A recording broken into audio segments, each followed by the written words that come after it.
The wedding dress was pristine white against the muddy trail, but the woman wearing it had blood on her hands. Zeke lowered his rifle slowly, squinting through the morning mist that clung to the pine trees. A bride. Out here, 20 miles from the nearest settlement, standing in his clearing like a ghost made flesh. Her veil hung torn from brambles, her silk slippers ruined by mountain stones, but her spine was straight as a rifle barrel. "Do you recognize me, mountain man?" Her voice carried across the silence like a church bell. "I was your childhood neighbor." The words hit him harder than winter wind. Zeke's weathered hands tightened on his weapon, memory clawing at the edges of his mind like a hungry wolf. 15 years he'd been up here, 15 years of silence and solitude, and now this apparition in white stood in his sanctuary, claiming pieces of a past he'd buried deeper than any grave. She took a step closer, her skirts rustling against the underbrush. "Clara Whitmore, Papa owned the farm next to your family's place, down in Cedar Valley. You used to climb the fence between our properties and steal apples from our orchard." The name crashed through him like thunder through a canyon. Clara, little Clara with pigtails and gap-toothed smiles, who'd follow him through cornfields and dare him to catch fireflies after dark. But this woman, this vision in silk and lace, bore only the faintest resemblance to that memory. Her face had grown angular, beautiful in a way that made his chest tighten. Her eyes held depths that hadn't been there when she was 7 years old. "Clara died in the fire," he said, his voice rusty from disuse. "Everyone in Cedar Valley died in the fire." "No."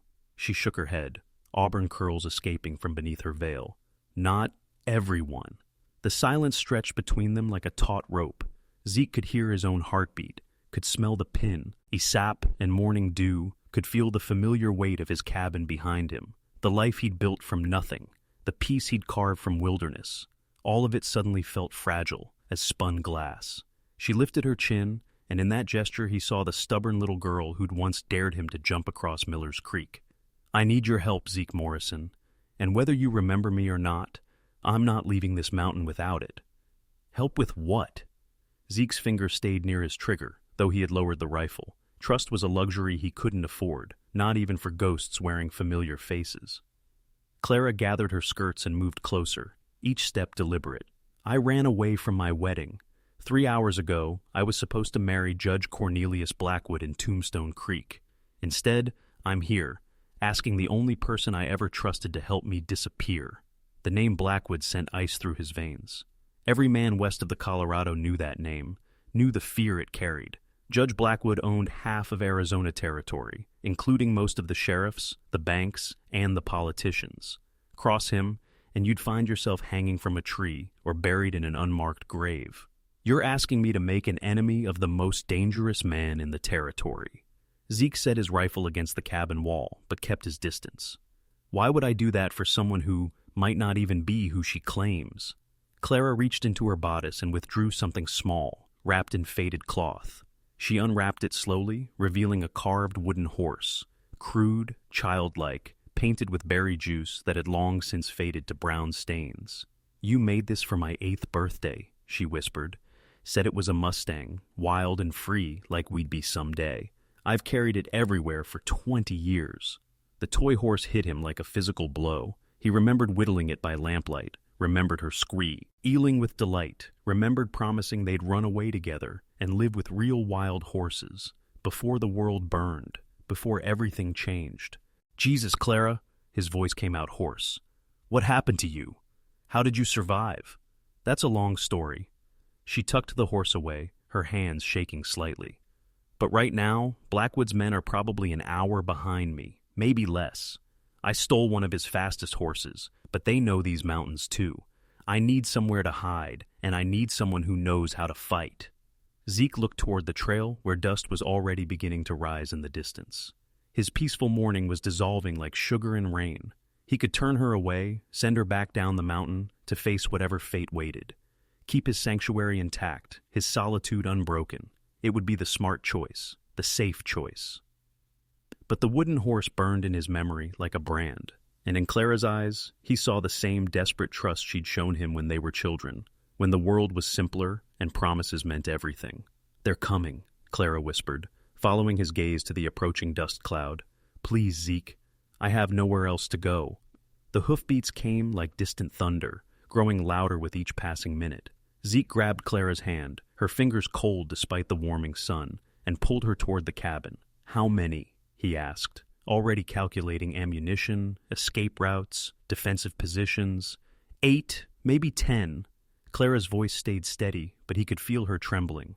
"Blackwood's personal riders. They're not the kind of men who give up easy." Zeke threw open his cabin door and motioned her inside. The single room was sparse. Bed, table, stove, and gun rack loaded with enough firepower to hold off a small army. He'd learned long ago that isolation meant self-reliance, and self-reliance meant being ready for anything. "Why didn't you just say no?" He pulled rifles from the rack, checking chambers with practiced efficiency. "Why run on your wedding day instead of calling it off proper?" Clara's laugh held no humor. "You don't say no to Judge Blackwood. You don't call off his plans. My guardian sold me to him like cattle, and the contract was already signed. The only choice I had was to run or die trying." The hoofbeats were close now, close enough to hear individual horses, to count the riders. Zeke peered through his window and cursed under his breath. 10 men, all armed, all wearing the black dusters that meant they rode for Blackwood. Professional killers, every one. "Clara Morrison," a voice called from outside, cold and commanding. "We know you're in there, girl. Come out peaceful, and we'll make this easy on everyone." Zeke felt Clara stiffen beside him. "They're calling me Morrison," she whispered. "They think we're married." "Let them think it." Zeke checked his revolver, mind racing through possibilities. "Might buy us time." "No."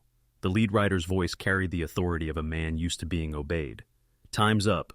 Judge Blackwood wants his bride back, and he's not particular about her condition when she arrives. Dead or alive makes no difference to him now that she's shamed him."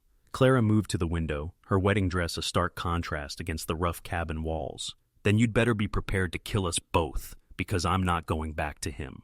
Not ever." The silence that followed this was heavier than storm clouds.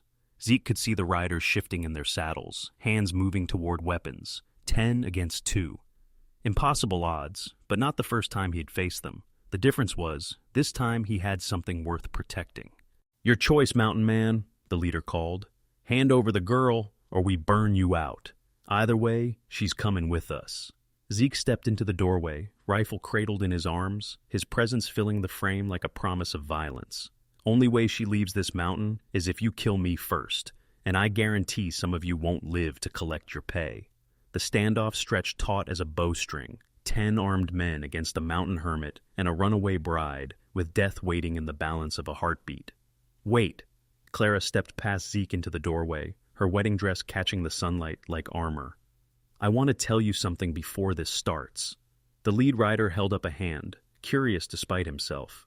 In the momentary stillness, Clara's voice carried clear and strong across the clearing. "My name is Clara Whitmore Morrison now," she announced, reaching for Zeke's hand. "This man and I were married this morning, before God and mountain law. That makes me his wife, not Blackwood's property."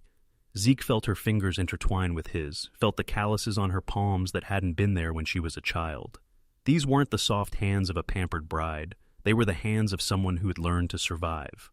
"Mountain law doesn't mean nothing to Judge Blackwood," the rider called back, but there was uncertainty in his voice now. Even killers knew the weight of matrimony in the territory. "It means something to me," Zeke said, surprised by the conviction in his own words. "And it'll mean something to every newspaper, from here to San Francisco, when they hear how Blackwood's men murdered a legally married couple for refusing to honor an illegal contract." Clara squeezed his hand, and in that squeeze he felt 20 years of separation collapse into nothing. She was still the brave little girl who dared him to be better, to be more than what the world expected, and he was still the boy who'd carved her wooden horses and promised to keep her safe.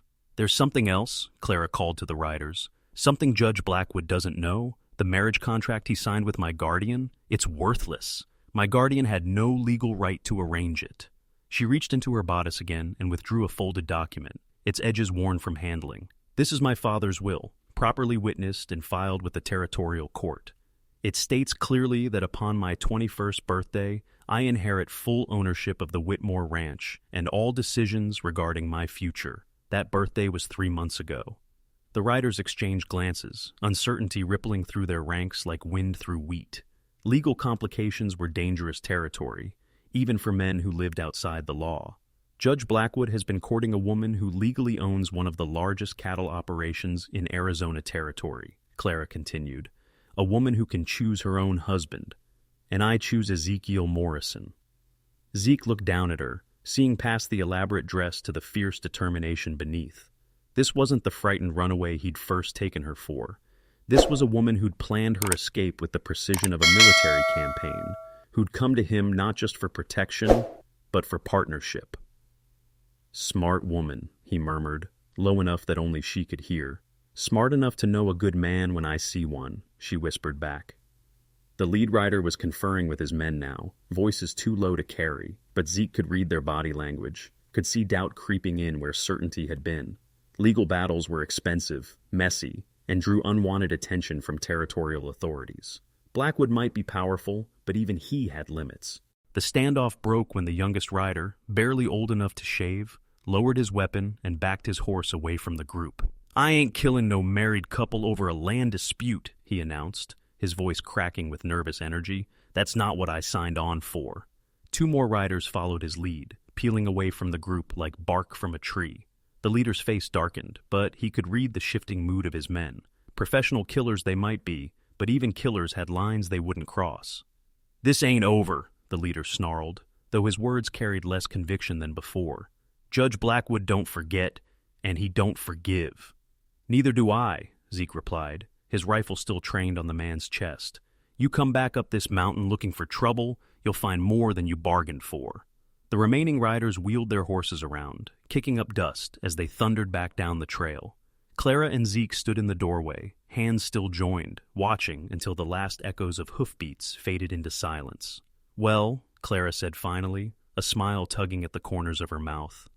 That was dramatic. Zeke laughed, actually laughed, for the first time in years.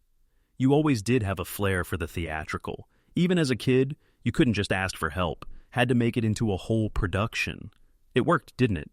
She turned to face him, her veil falling away completely now, revealing the woman she'd become.